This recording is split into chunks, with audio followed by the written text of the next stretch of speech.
Okay, I want you to turn your notebooks to the page that has the least squares regression line.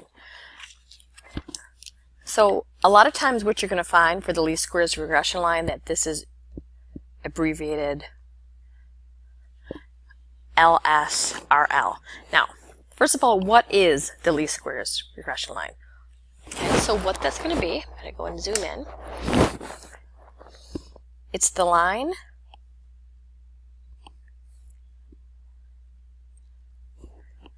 that best represents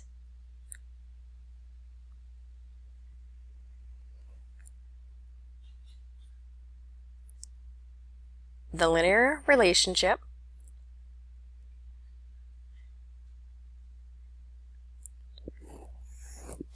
between two quantitative variables.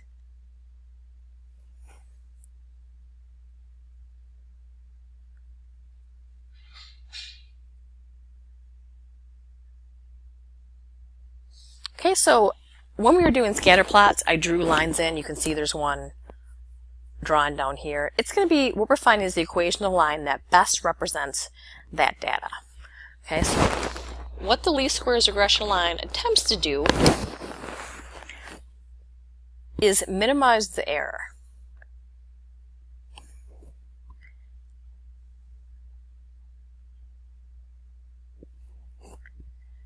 Okay, so it's going to minimize the residuals, and the residual is pretty much the error. So what a residual is I have this line. I have my observed values, which are the data they give me. Okay, so we're going to say O stands for observed.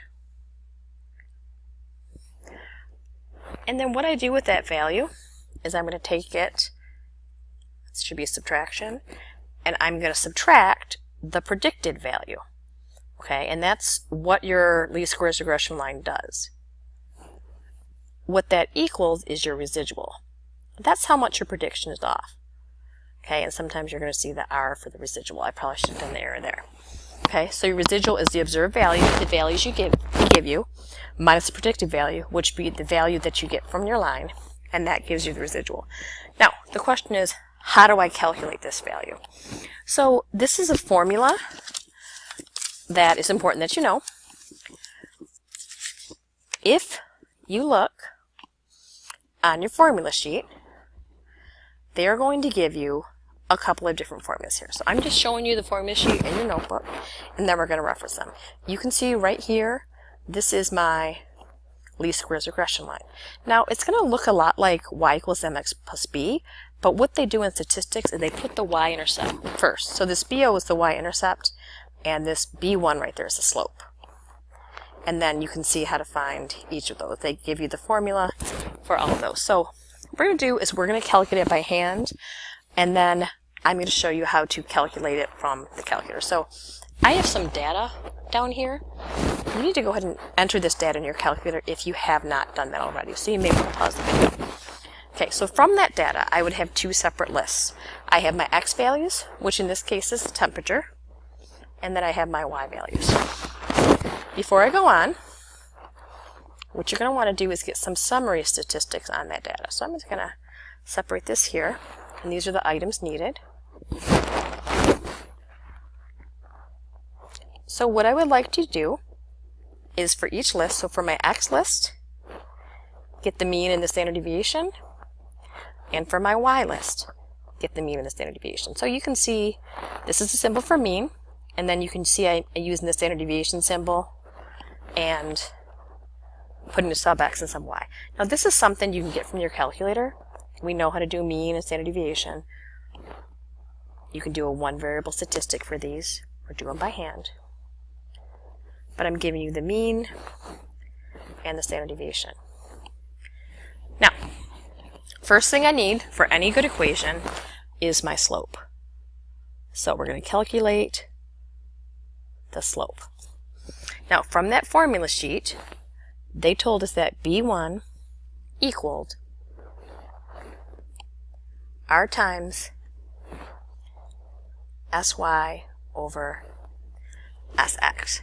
So, what you're going to want to do is go ahead and get your R value, and you can put that in your calculator. We've talked about how to do a linear regression already, and I'm going to squeeze that in, and my R value is negative 0.87.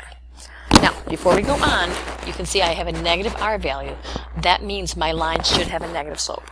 So again, to get my slope of the line, the R value times the standard error of y, standard error of the x.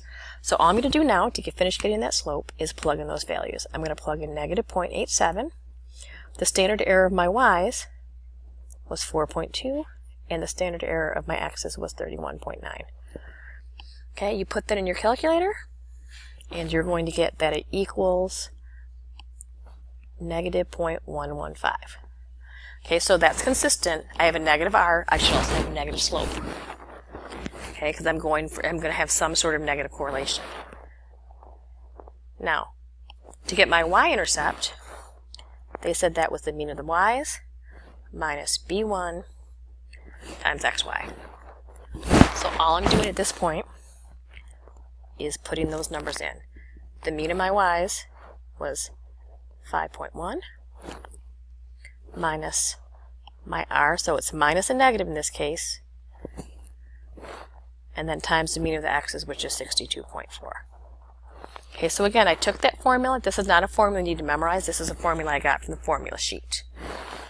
Okay, so then I have my y equals 12.3, and that's my y-intercept. Okay, so I have a slope and I have a y-intercept. I can write the equation of my line. Okay, so we want to go ahead and write what that equation is. So I'm going to kind of come over here and say that the predicted y is equal to my y-intercept, which is 12.3 minus 0.115 times x. Okay, now in this case you would need to say what x equals and what y equals. So I know that x equals temperature, and then y equals clothing. Okay, I'm going to have to, I kind of came off the graph, so I'm going to need to do this. Okay, so and the fact that there's a slight negative correlation, obviously the higher the temperature goes, the amount of clothing you wear goes down, so the weight of your clothing should go down. Now, tomorrow in class we'll also talk about another way you can write this.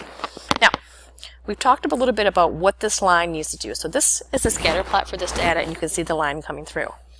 This value right here would be an observed value. Okay, the value on the line would be the prediction the line makes. That distance there, that's called the residual. And what it means by the predicted value is if I had a guess, I can go through and do that, which we'll talk about that in a second. So, we have the equation of our line. Now before we go on, we need to talk about how we interpret slope. Now, for every time I ask for slope, people will say rise over run. Okay, but slope is a little more than that. You'll notice in this class, we generally have slope in decimals, unlike algebra. So what we're going to do is put that number over 1. And what slope is, it's the change in y over change in x. So to interpret the slope, we're going to say for every increase of x, okay, so for every 1 degree in temp, okay, we're going to predict, so every time the temperature goes up by 1 degree, that y, okay, and you don't always need to write y, they're just kind of letting you know, that the pounds in clothing will decrease. I'm saying decrease because it's negative. Okay, so the x and y aren't necessary, but putting the change in y and the change in x in context is very important. Okay, now, to interpret your y-intercept is always where x equals 0. So if it's 0 degrees outside, okay, then we predict the pounds of clothing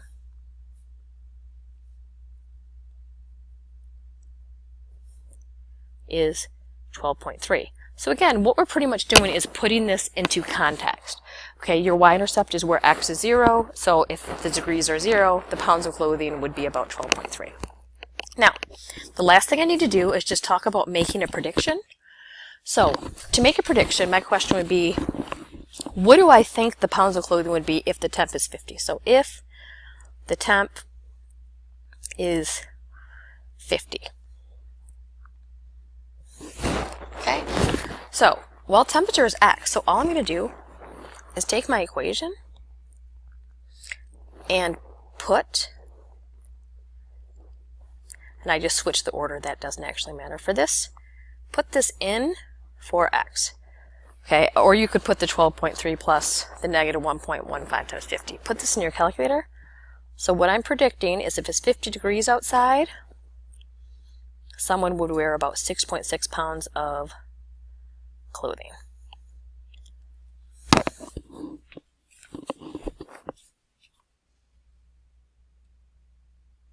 Now, the last thing I want to discuss is how I can just get this in my calculator. Okay, so sometimes you will have to do this by hand because they will give you certain statistics. Now, I went through how to interpret and how to look at various different things. Your calculator will also give you your least squares regression line. To do that, what you want to do is go to Stat, just hit the Stat button, over to Calculate, go down to number 8, linear regression. It's not the number 4 will give you the wrong answer, but again, it's always a good habit in statistics to put the y-intercept first. If you forget, it's not going to be the end of the world, but notice that a lot of times it'll be written this way. So I'm going to push number 8. Now my calculator, or my data is already in my calculator, like I told you might want to do. My X list is in L1, my Y list is in L2. I'm just going to go down to Calculate. And if this happens, you're going to want to turn your diagnostics on, so hit Second Catalog. Go down to Diagnostics. Actually, once you get to Diagnostics, turn them on. Okay, let's go ahead and do that again. And once you've done that, you should only have to do it once. So I went to Stat, over to Calculate, down to number 8. Again, my data's in L1 and L2. Go to Calculate, and again, you should know how to do this already because there's my R value right there. Your A is your y-intercept, and your B is your slope, and that will be your key to how you do that.